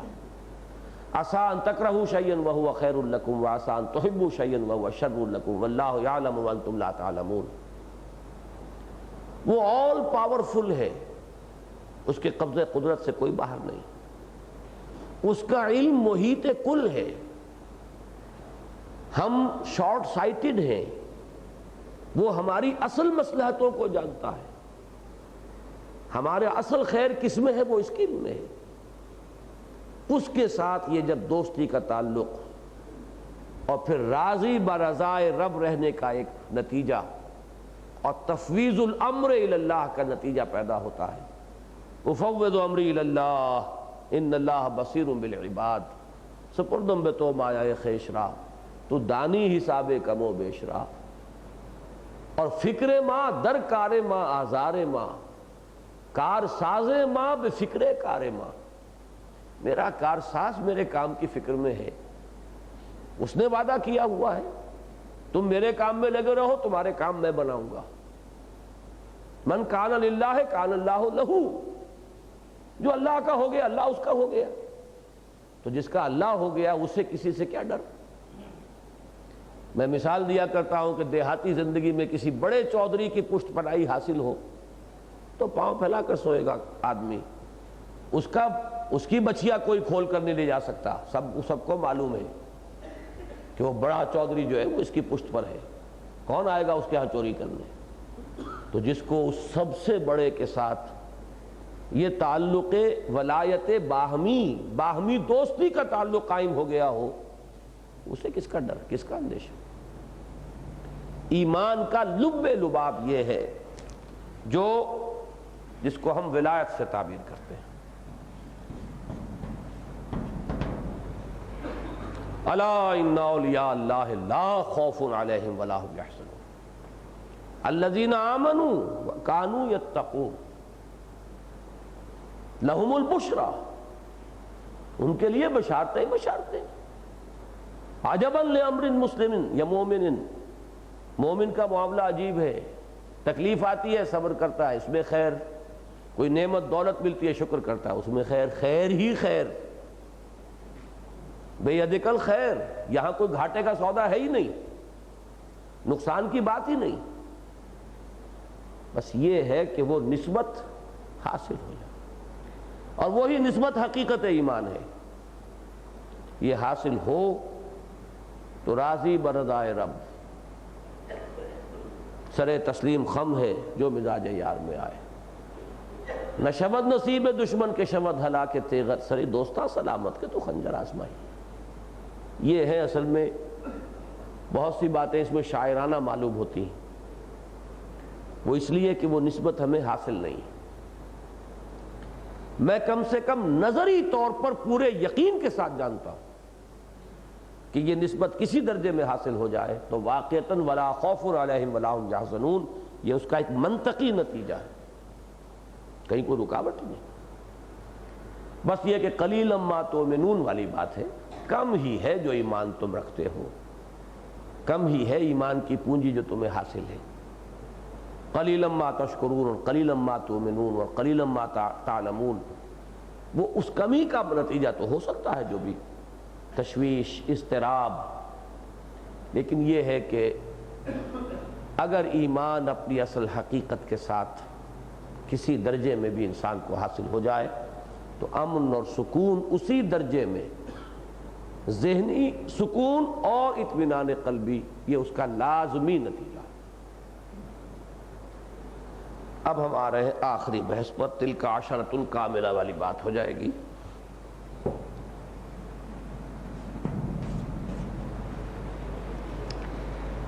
ایمان کے اجزاء ترکیبی،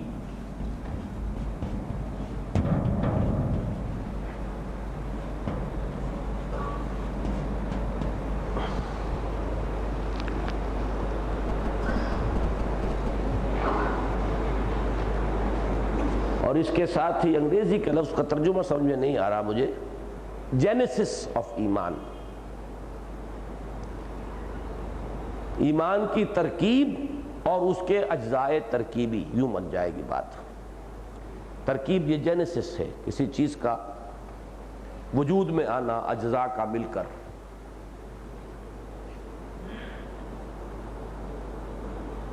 ذرا مشکل مضمون ہے، لیکن یہ کہ میں چاہتا ہوں کہ یہ مکمل ہو جائے، یہ آخری بحث ہے اس کی۔ پہلی بات یہ جان لیجئے، جو پہلے میں عرض کر چکا ہوں، وہ فیکلٹیز جو انسان کے اندر رکھی گئی، ایمان ہر انسان کے دل میں ہے۔ یہ باہر سے ٹھوسی جانے والی شے نہیں ہے،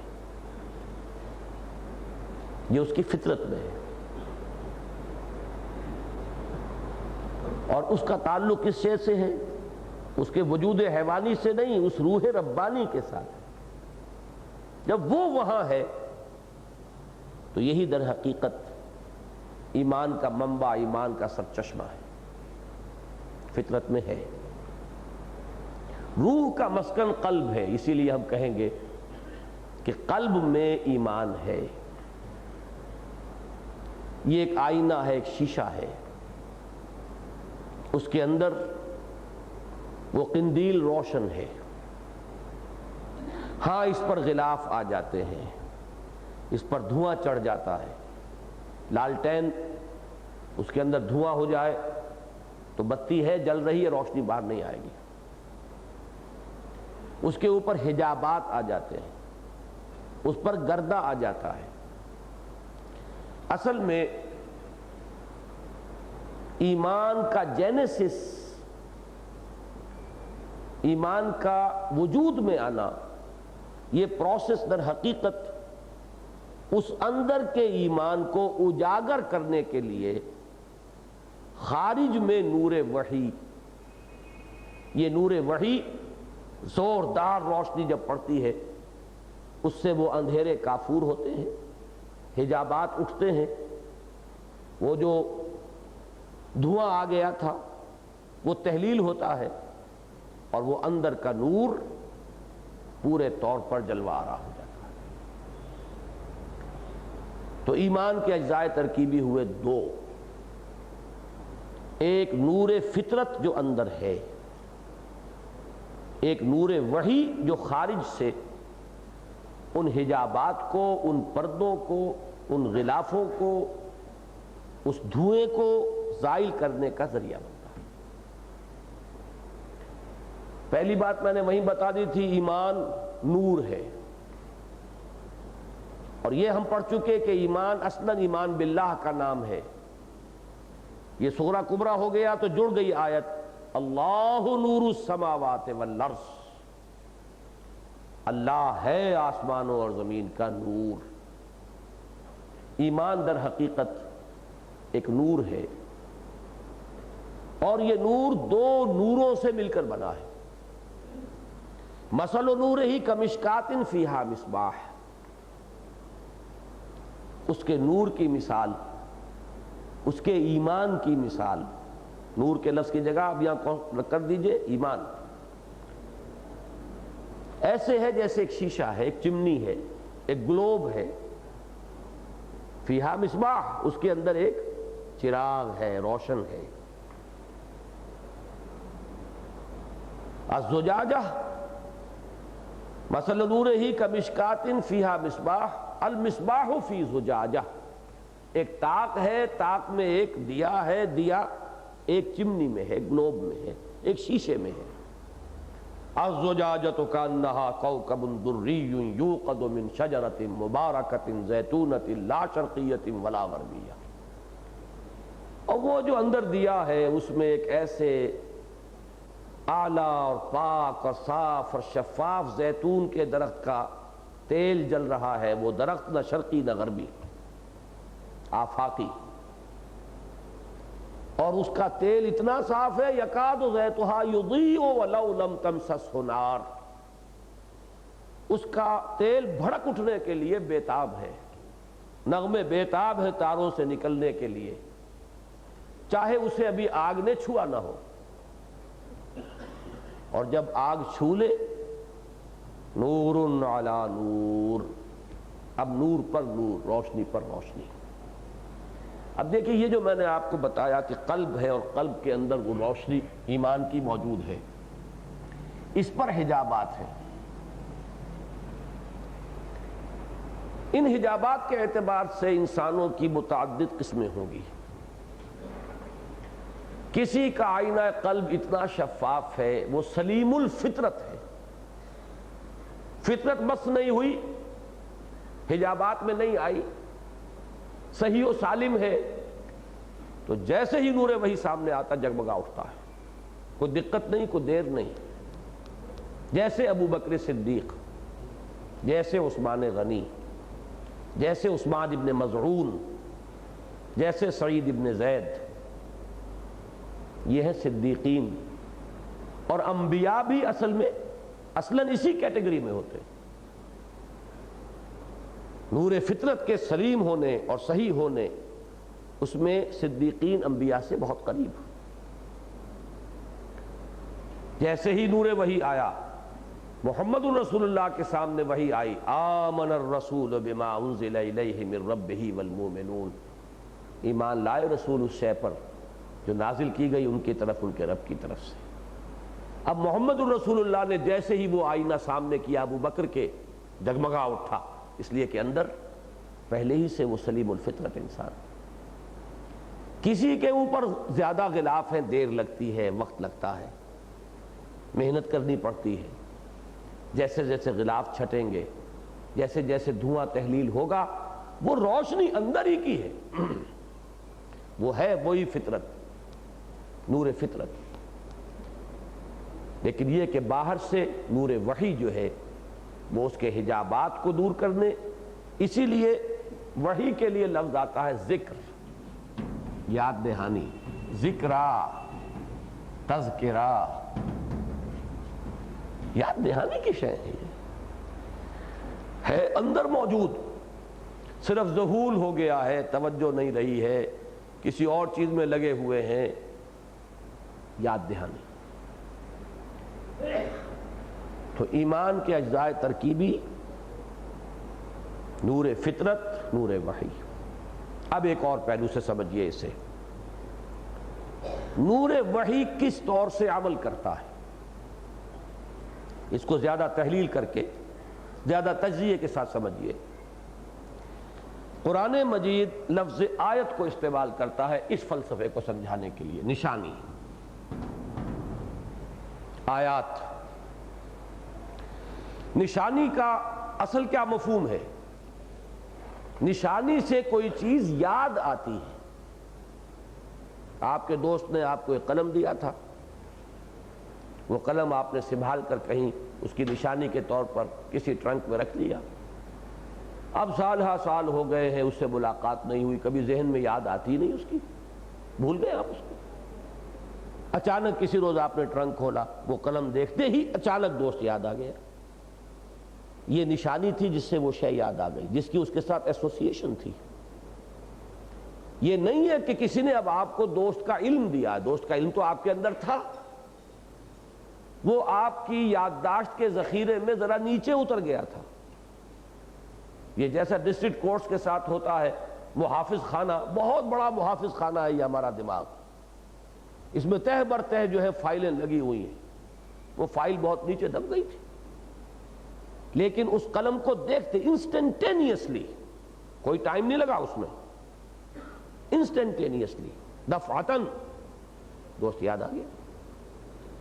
آیت جو ہے وہ اللہ کو یاد کروا دیتی ہے، اللہ کا علم دیتی نہیں ہے، علم تو ہے اندر، آیت تذکیر کرتی ہے، ذکر بالقرآن من یخاف وعید، آیت یاد دلاتی ہے، آیت گہرائی جو ہے یادداشت کی اس میں سے ابھار کر کسی شے کو آپ کی شعور کی سطح پر لے آتی ہے، آیت کا کام یہ ہے۔ اب دیکھیے قرآن نے آیت کے لفظ کا اطلاق کیا تین پر، آفاقی، انفسی اور قرآنی۔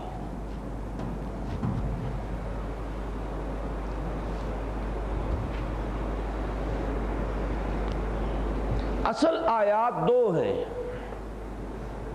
آفاقی اور انفسی۔ یہ دیکھو سورج، چاند، زمین، آسمان، یہ اللہ کی نشانیاں ہیں، تمہارے اپنے اندر بھی اللہ کی نشانیاں ہیں۔ ان آیات کی طرف متوجہ کرتی ہے آیات قرآنیہ، ان کی طرف منعطف کراتی ہیں ہماری توجہ کو آیات قرآنی۔ آیات قرآنی ایکٹیویٹ کرتی ہے ہمارے اس انر کانشسنس کو، یہ اس کے لیے ایک کیٹلیٹک ایجنٹ ہے۔ پروسیس تو وہی ہوگا، آیات آفاقی، آیات انفسی، لیکن قرآن مجید ایکٹیویٹ کرتی ہے۔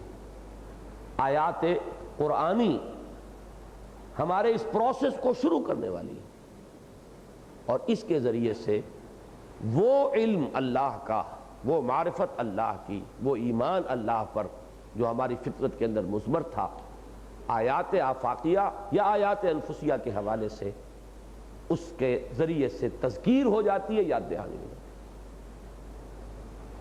اسی اعتبار سے انسانوں کی دو قسمیں ہوں گی، ایک وہ جو آیات آفاقیہ سے زیادہ سمجھتے ہیں، اور ایک وہ جو آیات انفسیہ سے زیادہ سمجھتے ہیں۔ سائیکالوجی کی اصطلاح میں ایکسٹروورٹس انٹروورٹس، یہ دو کیٹیگریز ہیں۔ کچھ لوگ ایسے ہیں جو خارج میں زیادہ دلچسپی رکھتے ہیں، ان کے لیے یہ ہے کہ کھول آنکھ، زمین دیکھ، فلک دیکھ، فضا دیکھ۔ ان فی خلق السماوات والارض واختلاف اللیل والنہار والفلک التي تجری فی البحر بما ينفع الناس وما انزل اللہ من السماء من ماء فاحیا به الارض بعد موتها وبث فیہا من کل دابۃ وتصریف الریاح والسحاب المسخر بین السماء والارض لآیات لقوم یعقلون۔ کھول آنکھ، زمین دیکھ، فلک دیکھ، فضا دیکھ۔ افلا ينظرون الى الابل كيف خلقت والى السماء كيف رفعت والى الجبال كيف نصبت والى الارض كيف سطحت۔ یہ ایک پروسیس ہے، اور دوسرا پروسیس ہے وفي انفسكم افلا تبصرون۔ اس کے لیے اقبال کا مصرع ذہن میں وہ رکھیے، اپنے من میں ڈوب کر پا جا سراغ زندگی، یہ اندر۔ اور بہترین شعر ہے بے دل کا، ستم است گر ہوست کشد کہ بے سیر سر و سمندرا تجھے غنچہ کم نہ دمیدئی درے دل کشا بچمندرا۔ بڑے ستم کی بات ہے کہ تم باہر کے چمن دیکھتے پھر رہے ہو، جا رہے ہو باغ میں اور پھول کو دیکھ رہے ہو اور پتوں کو دیکھ رہے ہو اور گھاس کو دیکھ رہے ہو، تم خود ایک دمکتے ہوئے پھول ہو۔ اپنے اندر جھانکو، دل کے کواڑ کھولو، اپنے اندر کے چمن میں آؤ۔ ستم است گر ہوست کشد کے بے سیر سر و سمندرا تجھے غنچہ کم نہ دمیدئی در ایک دل کشا بچمندرا۔ یہ دونوں طریقے ہیں، اور اس کو سورہ قاف میں بیان کیا گیا۔ اب دیکھیے، ان فی ذالک لذکرا، اس قرآن میں ذکرہ ہے، لمن کان لہو قلب، یا تو دل زندہ ہے، باطن جو ہے اسی کے حوالے سے بات سمجھ میں آ جائے گی، اور وہ ایکٹیویٹ ہو جائے گا انر کانشسنس میں، اللہ کا علم اور اللہ کا یقین، اللہ کی محبت۔ ان فی ذالک لذکرا لمن کان لہ قلب او القی السمع وہو شہید، یا وہ پوری طرح توجہ دے کر اور اپنی توجہ کو مستحضر کر کے بات سنے۔ یہ دو راستے ہیں۔ اب یہ سمع اور بصر، آنکھ کھول، زمین دیکھ، سنو، اور اس سے اللہ کو پہچانو۔ قرآن اس کو ایکٹیویٹ کرتا ہے، اس انر کانشسنس کو۔ اس کو یوں تعبیر کر لیجئے کہ ایک نور وحی ہے، ایک نور فطرت ہے۔ ان دونوں نوروں کے امتزاج سے نور علی نور ہو کر انسان کے اندر ایمان کا نور پیدا ہو جاتا ہے۔ اسی میں ایک، ذرا اس کو صاف کریں، بس یہ 5 منٹ ابھی ہیں میرے پاس، اور میں یہ ختم کر دوں بات۔ اللہ کا شکر ہے کہ 3 گھنٹے میں یہ بات، کتاب الایمان میری آج پوری ہو گئی ہے۔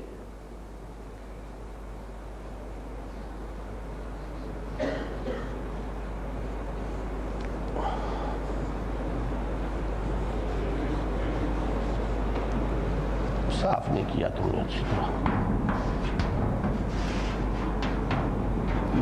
یہ قانونی ایمان سے تو پھر ہم نے بحث ہی نہیں کی نا. یہ ساری اب بحث جو ہماری ہوئی ہے وہ حقیقی ایمان سے ہوئی ہے. اس کے 3 اجزاء ہیں. ایمان باللہ، ایمان بالآخرہ، ایمان بالرسالت.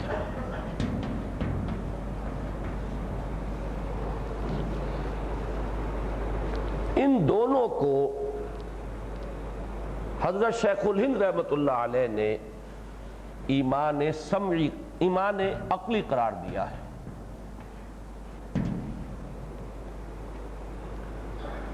سلیم الفطرت انسان عقل سلیم کی روشنی میں جب غور و فکر کرے گا ان دونوں چیزوں تک خود پہنچ جائے گا. اس کے بعد یہ ہے ایمان سمعی.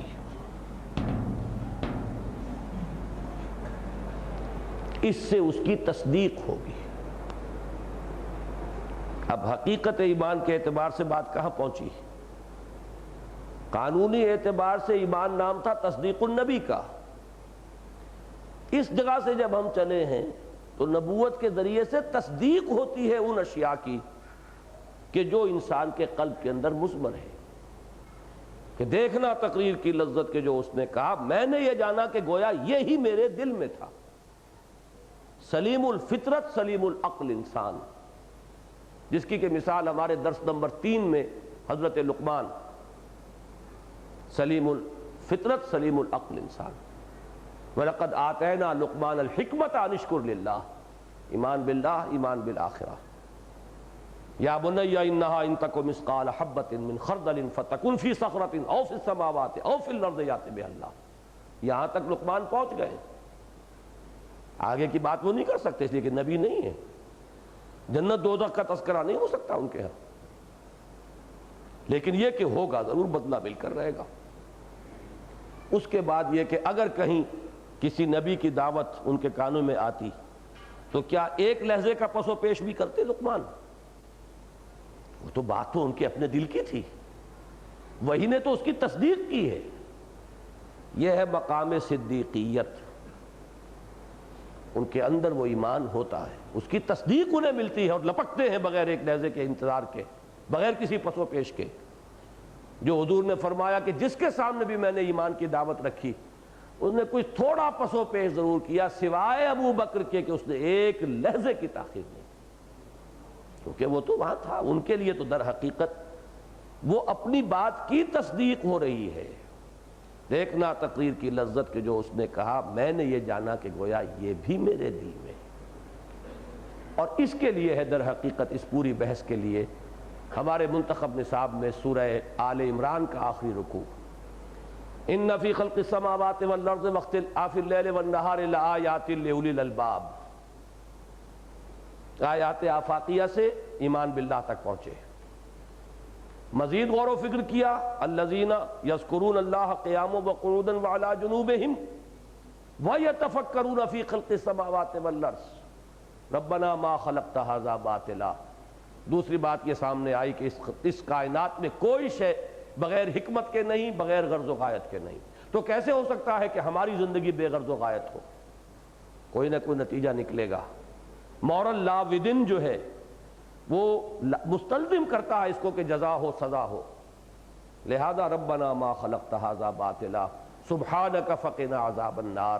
یہاں تک تو پہنچ گئے. خود اسی مقام پر شیخ الہند نے ایمان عقلی اور ایمان سمعی کی اصطلاحات استعمال کی. اس کے بعد اب جب ان لوگوں کے کانوں میں آواز آتی ہے ربنا اننا سمعنا منادیا ینادی للایمان ان آمنوا بربکم فآمنا ربنا فاغفر لنا ذنوبنا وکفر عنا سیئاتنا وتوفنا مع الابرار. ایمان عقلی اور ایمان سمعی سے اس ایمان حقیقی کی تکمیل ہوتی ہے. دعا کیجئے کہ اللہ تعالی ہمیں وہ ایمان حقیقی نصیب فرمائے، اور جو بھی یہ حقائق علمیہ کہہ لیں یہ دین کی حکمت ہے، یہ ہمارے دین کا اصل فلسفہ ہے۔ بعض لوگوں کے لیے جنہیں زیادہ مناسبت نہیں ہے، شاید اس میں تکلف محسوس ہوا ہو، لیکن یہ کہ واقعہ یہ ہے کہ دین کی جڑ اور بنیاد ایمان ہے، اور ہم بہت عرصے سے اس مغالطے میں ہیں کہ ایمان تو ہے ہی ہے، اصل میں تو عمل کی کمی ہے، چلو آگے بڑھو۔ یہی در حقیقت سب سے بڑی غلطی ہے۔ اس دور کے بڑے بڑے داعیان دین نے اور مفکرین دین نے یہ ٹھوکر کھائی ہے کہ ایمان کو ٹیکن فار گرانٹڈ لے کر وہ آگے بڑھے ہیں اسلام اور عملی تقاضے اور جد و جہد۔ اور ظاہر بات ہے کہ اس پوری تقریر سے بھی ایمان پیدا نہیں ہوگا، لیکن یہ ہے کہ اس کی اہمیت، اس مسئلے کے کتنے پہلو ہیں، یہ کس قدر گمبھیر موضوع ہے، کتنا اساسی ہے، کتنا بنیادی ہے، اس میں ذرا سی ٹھوکر کہاں سے کہاں پہنچا دیتی ہے، ذرا سی غلطی کہ رفتمس کہ خارز پاکشم محمل نہا شد از نظر یک لحظہ غافل گشتم و ست سالہ راہم دور شد۔ تو ان حقائق کو پہلے علمی طور پر سمجھیں گے تو پھر یہ ہے کہ انسان، اس آخری بحث سے یہ بات بھی سامنے آ گئی کہ وہ جو ہم کہتے ہیں کہ ایمان کا منبع اور سرچشمہ قرآن ہے، وہ کس پہلو سے؟ کہ اصل میں وہ انر کانشسنس جو ڈورمنٹ ہوتی ہے، اس کو ایکٹیویٹ کرنے والی شے آیات قرآنیہ ہے، وہ نور وحی ہے، ورنہ اصل میں تو ایمان انسان کے اندر ہے۔ مولانا روم کی میں نے آپ کو حکایت سنائی ہے، کسی درس میں آپ نے سنی ہوگی، کہ ایک بچے کی مثال اور ایک مصور سنگ تراش کی کا مکالمہ، کہ بچے نے اپنے والد سے، جو سنگ تراش تھے، مصور تھے، مجسمہ ساز تھے، پہاڑوں کی چٹانوں کو کے اندر کھود کر وہ بناتے تھے شیر، ہاتھی، چیتا۔ بچے نے پوچھا، ابا جان یہ آپ کہاں سے بناتے، کیسے بناتے؟ تو باپ نے کہا، بیٹا میں بناتا نہیں ہوں، شیر اس چٹان میں تھا، اس پر کچھ پردے تھے، میں نے وہ پردے ہٹائے ہیں، اس کے ذہن میں وہ تصور آیا ہے اور اسے معلوم ہے یہاں سے اتنا کھودوں گا، یہاں سے اتنا کھودوں گا، وہ اس نے پردے ہٹائے ہیں، شیر تو تھا۔ تو اللہ پر ایمان دل میں ہے۔ اور یہ جو دو مثالیں میں نے آپ کو بتائی، یا باہر سے یا اندر سے، اس کے لیے بھی مولانا روم کی تمثیل ہے بہترین، کہ چین کے بادشاہ کے دربار میں چینی اور رومی مصوروں کا مقابلہ ہوا، بڑے فنکار آئے، تو اب کیسے ان کا تقابل کیا جائے؟ ایک دیوار ادھر، ایک دیوار ادھر، درمیان میں پردہ، تاکہ سائملٹینیسلی دیکھ سکے اس کو اور اس کو۔ اگر ایک چیز کو دیکھ کر پھر جا کے دوسری کو دیکھیں گے، آپ تقابل نہیں کر سکتے۔ تو صرف پردہ ڈال دیا، اس پہ تم اپنا کمال دکھاؤ، اس پر تم اپنا کمال دکھاؤ۔ اب بیچاروں ان رومیوں نے بڑی محنت سے نقش و نگار بنائے، بہت محنت کی، بہت محنت کی، اور چینیوں نے صرف یہ کیا، اپنے دیوار کو پالش کر دیا، سیکل کر دیا، آئینہ بنا دیا۔ پردہ اٹھا، ان کی ساری محنت وہاں موجود تھی، وہ اس میں منعکس ہوئی۔